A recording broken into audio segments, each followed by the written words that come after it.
दुगने खिलौने। बहुत समय पहले किसी शहर में 6 साल की मिष्टी और 7 साल का मयंक अपने मम्मी पापा के साथ रहते थे। मिष्टी और मयंक के पास बहुत सारे खिलौने थे, लेकिन वो कभी अपने खिलौने एक दूसरे के साथ नहीं बांटते थे और हमेशा इस बात पर झगड़ा किया करते थे कि किसके पास ज्यादा खिलौने हैं। मेरे पास ज्यादा खिलौने हैं। नहीं, मेरे पास तुमसे भी ज्यादा खिलौने हैं और मेरे खिलौने तुम्हारे खिलौनों से अच्छे हैं। नहीं, मेरे पास तुमसे ज्यादा अच्छे खिलौने हैं। एक दिन उनके दादाजी उनके घर रहने आए। वो अपने साथ बहुत अच्छे खिलौने भी लाए थे। बच्चों, मैं तुम्हारे लिए बहुत सारे खिलौने लाया हूँ। वाह, इतने सारे खिलौने। वो दोनों आगे बढ़े और उन्होंने दादाजी के हाथ से एक एक थैला ले लिया। ये वाले खिलौने मेरे और ये वाले खिलौने मेरे। मैं ये सभी खिलौने तुम दोनों के लिए ही लाया हूँ, तो इन्हें बांटने की क्या जरूरत है? नहीं दादाजी, हम कभी अपने खिलौने नहीं बांटते। कभी भी नहीं। ये सुनकर दादाजी को बहुत हैरानी हुई, लेकिन उन्होंने बच्चों को कुछ भी नहीं कहा। अगले दिन दोनों बच्चे हमेशा की तरह झगड़ रहे थे। मेरे पास ज्यादा खिलौने हैं।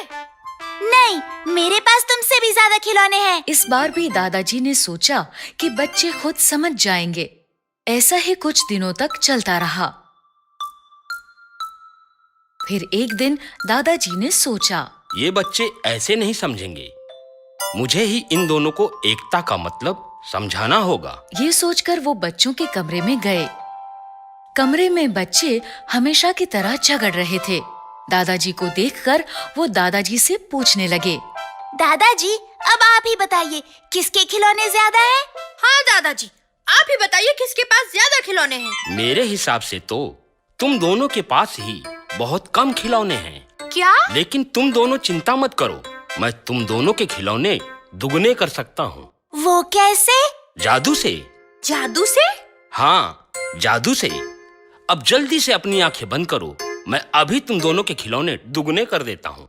दादाजी के ऐसा कहने पर दोनों बच्चों ने आंखें बंद कर ली। दादाजी आगे बढ़े और उन्होंने दोनों बच्चों के खिलौने आपस में मिला दिए। फिर वो वापस बच्चों के पास आकर खड़े हो गए। अब तुम आंखें खोल सकते हो।